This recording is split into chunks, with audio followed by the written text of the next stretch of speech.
Hello everyone, welcome to the Lovin Show. Today we are joined by Magic Phil, one of the UAE's top children's magicians. Welcome. Hello, thanks for having me. Love the view. Not at all. Well, thank you very much here from the office. We're going to be learning some tricks from you later in the show, right? Can you give us a little bit of sneak peek of what you're going to teach us? Well, these are tricks with everyday objects that you can find around the house. Part of being a magician is being able to do magic just like that, pretty much. So these are things that everyone will have around the house, and things that you will be the talk of the party at the next family do, or even the next family Zoom quiz. I was going to say they're very popular. So we've kind of told our audience that if you're watching right now and you want to get prepared for the tricks, to bring a certain number of things. So we have our plastic bottle, our straw, scissors, and pencil. Is that all we need to get going? That is all you need to get going. Is that what we're going to be learning? That's what you're going to be learning, yes. So to me, excited now. 100%. That looks like a TikTok Zoom trick, but that's actually magic. It is. I don't have a nice technical crew like you do. Well, I mean, I can't do these TikTok videos, but they do these like click and things go away. But it's great that we're going to be able to learn it without the TikTok doohickeys. That's right. And TikTok's, I've just started on TikTok as well, and it's great what you can do. And then I'm on and I'm doing a trick and an actual no camera tricks, and then everyone's commenting on it going, how do you do this effect?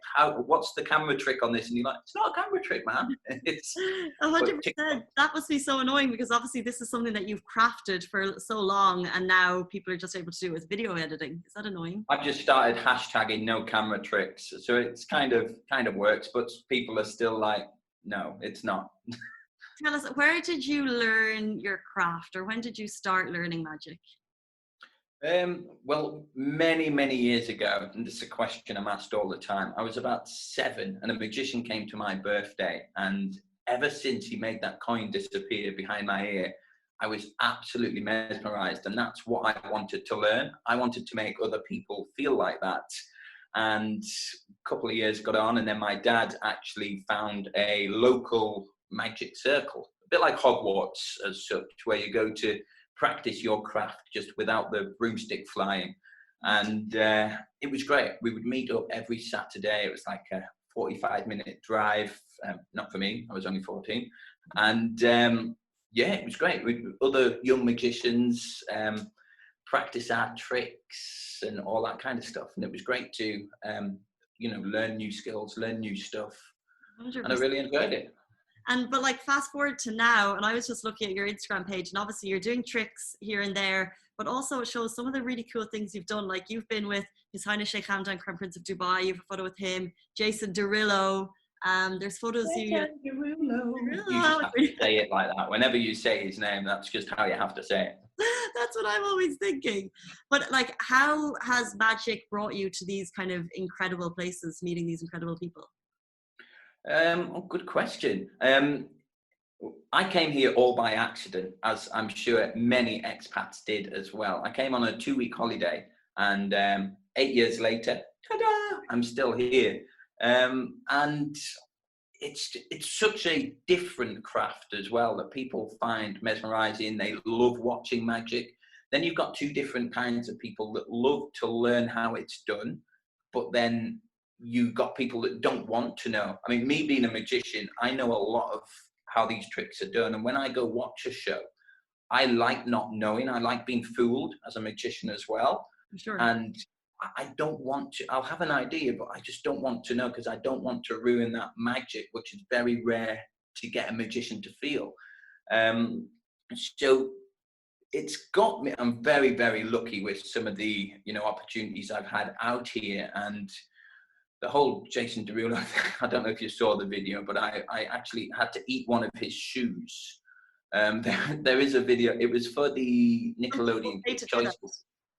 As you do, yeah. So not a lot of people can say that. And I had to, it was part of the Nickelodeon Kids' Choice Awards. And one of his hats was filled with slime as well, which I wasn't meant to eat. And I did. And it was like cold broccoli, lumpy soup. Wasn't very good. But it was great. It was great fun. And, you just get to meet so many different people and, you know, perform your act. And it's a good act that you can actually see people's reactions. Like a singer or dancer, people are sat enjoying it and enjoying the music. But with magic, you've got that instant whoa, you know, and that's like that's the addiction, really. That what keeps you going and keeps you wanting to do it.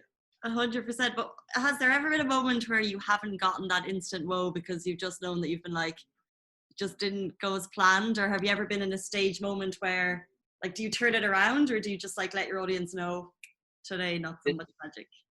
There's always, and even if you watch a magician, there will always be times that things go wrong, but we have about 3 different routes out. So you may have watched a trick and it might have gone wrong twice to the magician, but to you, it's turned around and become a much better trick. Wow. And you just will never know unless if it's gone completely wrong and they've just packed up and went like that. That's it. I'm out. One very funny story that I like telling is, my brother, I used to do a double act with my brother in the UK. And there was one trick where I put my head in a box and had to spin my neck 360 degrees. Mm-hmm. And me having a nice big pointy nose got stuck in the box. So as it spun round, my nose started bleeding. And it was so well timed to music that I didn't have time to take it off. So I just randomly walked off stage, shoved some tissues up my nose, came back on and continued the whole trick. And it actually made it a lot more funnier and people thought it was part of the act. So things go wrong, but you just think fast on your feet, I guess. Well, that's obviously, I guess, part of the skill is just being able to turn it around that quickly. And that's probably why everyone's not in your position. That's it. But as well as being a magician, and before we get to the tricks, what I think is something is really, really cool is that you're actually the author of 2 kids' books. That's so fantastic.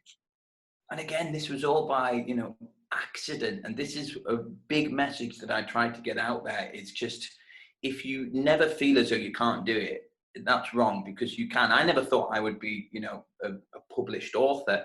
And I actually had my first book. It was scribbled down like 6 years ago. And until I came back to it and actually got it illustrated and got stuff ready for it, it was published. And I was touring the schools and got the book out there, sold copies, did meet and greets, and it was absolutely great. And that's what led me to my second book. And they all have powerful messages as well for children. The second one, which is The Camel That Loves Red, it's all about a little camel that gets bullied. He doesn't belong in London, so a pigeon bullies him and meet so many different characters. And I've actually got one of the characters here, actually. This is one of my favorite and one of the kids' favorites. It's Stinky Ratty. And he likes it. No, stop smelling her. She's nice, okay? And so Stinky Ratty. Stop it. Right, look, I know you like your moment, okay? Just be nice, be good. And Stinky Ratty's a big part of the story, aren't you? He loves the story. Yes, you do. He loves the story. And, you know, it was great to be able to launch it at the Emirates Literature Festival as well earlier this year. Yeah, it just came at such a tricky time, I can imagine, because obviously that came right before COVID, right? So have you been able to launch it as much as you wanted? Well, I had a whole school tour planned. Yeah. And like I did with the previous book, I did a full tour of the schools. It was 6 weeks going out, presenting the book, doing the characters of the books, a couple of songs and meet and greets, all the children, signing many, many books. And yeah, I did one show. And then it was after that night, that was the start of the tour. And that's when all the news came out. That's when the schools announced, right, we're closing. So it was a bit of because you get so excited to do these tours and get ready and go out. And it was that first one, and you go back home and you're finding ways that you can change it, ways that you can get ready to go on. But it was that night that it all got announced that, you know, we've stopped, schools are closed. So it was a bit of a shame, but it's given me a chance to, you know, get ready, and I'm ready. As soon as they open, we're ready, and we'll be back out there on the road, back out on tour with my friends Stinky Ratty, Grumpy Granny, the camel, and Pedro the posh old pigeon, and I can't wait. And what's cool is obviously you're doing magic tricks on your Instagram, which we're going to learn now, but also just in case anyone wants to buy the second book, how can they do that? It is available online, or if you do just check out my Instagram, we can arrange for delivery. And I do live readings as well on Zoom, so you can actually have a live read along. So That's so they nice. get the book, they get their book delivered to their door, and they get to come on an interactive Zoom chat with me. We read the book together, we meet all the characters, and just have a nice laugh. But it is available at Booktopia in Festival City, in the bookshop. And that's such a fun way to do it with the live readings. That's great. Okay, so we're learning magic tricks today on the Lovin Show with Magic Phil. I'm so excited. What are we learning? And let's get started. Okay, I'll teach you this one first. This can be done with a straw or a pencil. This is the vanishing and reappearing straw. Now, this is great. This is what I say to the children. It's great when you're at school and you just sat there with a pencil and you've got someone looking at you and having a little giggle like you do, like I used to do. And you can just sit there and make the pencil disappear like this. Without dropping it, because you can't edit that on your TikTok later. And then you just bring it back like this. Amazing. Now, pretty simple. And yes, you're amazed, but when you find out, you're going to be, oh, is that it? So all you're doing is you holding it with, I like to call baby shark fingers. These are your baby shark fingers. Because whenever you sing that song, you use your fingers like this. I literally have no idea how you're going to do this. Now, this is the magic finger. This one here. Okay. Because all you're doing is you're bending the straw back. So it's like this. Gotcha. And it's hiding down your arm. Then you move forward on the bend. It just gives that extra bit of effect. So amazing, like this. Once you've done it, once you've practiced, you'll find your angles right, and you'll notice it is better on camera, but it looks great up in real life as well. Then to bring it back, you bring this hand across, and then without the hand, you're just doing this, and then you go like this. What you don't want to happen is you don't want to get too close, because this might happen, and you might lose it up your nose. But we'll not teach you that one. I was going to say, but I can nearly see how that happened, because you just go up and then... Again, same, like this, and then bring it out where. And that's all it is. You're just hiding the straw. This one's a little bit too big. And then once you've learned something, you can just practice loads of things. Like you could push it into your hand like this, and then bring it out the other side like this. You can do loads of different... I've just chopped mine to make it more hiding friendly. So, and nice and fast like this. And with a straw as well, you've got that ability to bend it, so it gives it that cleaner finish when you flick it like this. Same with pencil. Okay. So you're telling me all of the coin tricks that I've seen in my life, they're all kind of hiding behind the hand illusion tricks. Nice try. There's tricks of the trade, right? They are. I mean, it's all sleight of hand. It's all a big skill. It's all, but it's very impressive when you see the finished results. And this is, again, just a super easy one that I teach all the children, and they love it. I feel like the kids will probably get this faster than me. And it's good on camera as well, because you can practice and you can check your angles on the camera as well, because that's something else that's very important, the angle that you're performing at. And you'll definitely be trying this next time you have a Zoom chat. And a quick tip as well is use a pencil or a straw that's not the same color as your shirt, because then it disappears before you're even holding it, really. That's why I thought I was doing well with the black one. I was like, this is perfect. I couldn't even see it. I thought, you're even holding one. It's disappeared before we've even started. I was thinking about this before we even started. That's how. But I'm sure my inaptitude at this will give other people kind of if you're watching, guys, please join in. Send us your videos, maybe tag Magic Phil and Lovin Dubai. If you guys would be great. That would be so much fun. We'd love to see them. Or you could do it like that. Ta-da! Okay. We have one final trick, I believe, for today. Yes, this one of my favorites, and one that has made people go, Now, all you need your plastic bottle. In fact, we're gonna put the lid on as well, like this. Is this okay? This plastic? Yes, that's perfect. That's fine. Now, you take a pencil. I was going to use a straw, but my straw is a little bit too big for the bottle. So you just make sure that the pencil is big enough to go in the bottle, because when you go 1, 2, 3, the pencil goes all the way through the bottle like that, and then take the lid off, and then it comes out like that. Can I see the lid? You're like, what? Surely is there something in the lid, or how does this work? Magic. 1, 2, 3. Now for this one, you do actually have to do a bit of preparation, and this is why I asked for scissors. So after the video, you just cut off. Now it's not exactly half, but you cut off about 1/4 of the lid. Now when you show people the lid, you hold it like this, and no one will think. They'll just say, okay, there's the lid. So I was looking for a hole in the center. And the thing is, with this, if there was a hole in the center, you're more likely to see it. This is why we make it less than half. So you can even hold it at such an angle like this that they can see most of the lid. Yeah, exactly. And then it's just all in the acting then.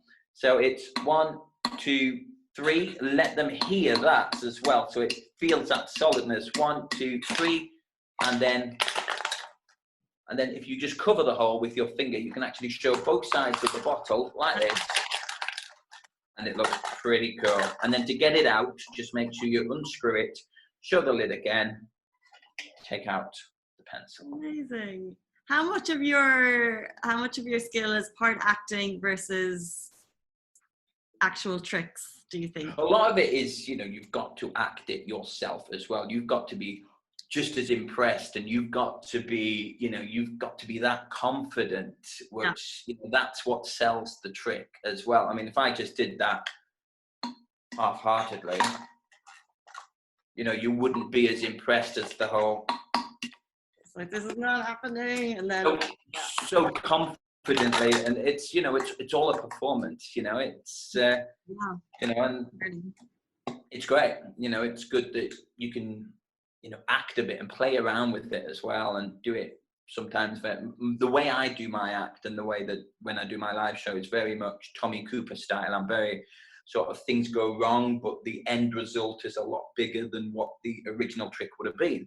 Nice. And it's just so fun. It's such a fun act to do. I've done it many times when I've traveled. I've just sat there and I've done just such a simple trick, and people are so confused because you're not there to be a magician. You're just sat on a tour bus, and they don't expect that, and you're just like double taking you, and it's such great. You can really have some fun with the reactions. Amazing. Is there any other, you mentioned Tommy Cooper, is there any other magicians that you look up to, or his career that you'd like to emulate? I absolutely love Penn and Teller. Penn and Teller are two of my favorite magicians. Tommy Cooper's the one I've kind of really looked up to and taken on as like kind of a mentor in his sort of style. And David Copperfield, love his Big Illusions. Went to see him in Vegas. That was magical in itself. And something like that, it would be great to be able to have like a residency like them guys. I mean, I did start again just before this COVID thing. I did get a residency at Family Fest Brunch at Caesar's Blue Waters. And incredible, these big, massive, famous magicians in Vegas at Caesar's Palace. And I've just been, the first magician to be able to perform a residency here. And then all this goes. So hopefully, fingers crossed, Family Fest starts up again and we're back out on stage. And 100%, like times will come back. We're seeing the city opening, and I'm no doubt that like these hotels will be full again soon. But just, I wanted to ask, when you mentioned all those magicians, when you watch them, do you try and figure out their tricks, or do you... Twits, bit of a tongue twister. You sound like Tweety Pie. I thought I told a putty cat to twits. I don't. I sit and watch it, and I really enjoy it. And you do see the tricks, some that you will know, and you're like, oh, I love this trick. But you watch it for the performance. If you know the trick, then you watch like the way and the style that they do it more than trying to figure out the trick. Whereas everyone in the audience would be like, whoa, what a great trick. Whereas I would say, what a great way to perform that trick. What a great routine. And Mrs. Magic, she actually was lucky enough to get on stage with David Copperfield. I was a little bit jealous because it was my birthday, but she actually was lucky enough to get on stage with David Copperfield and make a big car appear. I tried to video it, but one of his men came and told me to delete the video straight away because you're not allowed to video in the theatre and stuff. But she was so lucky and she did a great job. And, and it was great to experience that Vegas style show. Pardon? To be in the magic, in the illusion. It was, yeah, and she loved it. I mean, every day for her is watching a magic show, me bugging her, and if she's not entertained, I'm entertaining the cats, and they're never interested. So for her to actually be on stage with David Copperfield, that was magical for her as well. That's incredible. Well, that was magical, and this show was a little bit magical. For the first time ever, we had a magician. I will say, guys, if you're planning to do the vanishing pencil or straw trick, the second, use a stronger scissors, because this is not aiding my bottle cap. But what a fun way to keep the kids entertained this summer, 100%. I know, right? Yeah. But that is the Lovin Show. Thank you for joining us. Thanks for having me. Joining us from? Well, Dubai. Not far from you. Not far. We've got to go now. And now it's time to say goodbye. Okay. Yes. We've got to go. It's time to say goodbye. Stay if you want. Sniffing people. You like sniffing people. You're the stinky one. That's why they call you Stinky Ratty, isn't it? Well, we hope to bring you both maybe into the studio soon, guys. Is it the first time you've interviewed a rat? This is the first time we've had a rat on the Lovin Show. Oh, yes. You see, you are lucky, aren't you? It's a very special day for us. We're honoured. She's not interested in your flexibility. She's really not. Stop it. He gets a moment and he just really wants to show off. Stop it. Just really wants to show off. I have a dog at home, and he's reminded me because he's just like looking for. He's like, hi. He likes you. He's having a right sniff. She's all the way over in JLT. You like JLT, don't you? There's a restaurant he doesn't really like because they make ratatouille, and he thinks it's made with all his friends, but it doesn't actually have rats in it. It doesn't. No, it doesn't. It doesn't. But he likes the other restaurants in JLT. He's fine. He's fine with those. He loves the other restaurants, don't you? You do. So you might see us in one of the restaurants one day. Okay. Well, we'll certainly keep an eye out. That's right. Keep an eye out. Yeah, you know where your eyes are, don't you? Okay. Well, cheers. Thank you so much, Magic Phil. We loved having you on the show, and we'll talk to you soon. Bye-bye. Bye-bye. Go now. You can go now. Okay, if you're watching, guys, please join in. Send us your videos, maybe tag Magic Phil and Lovin Dubai. If you guys would be great. That would be so much fun. We'd love to see them. 1, 2, 3. The pencil goes all the way through the bottle like that, and then take the lid off, and then it comes out.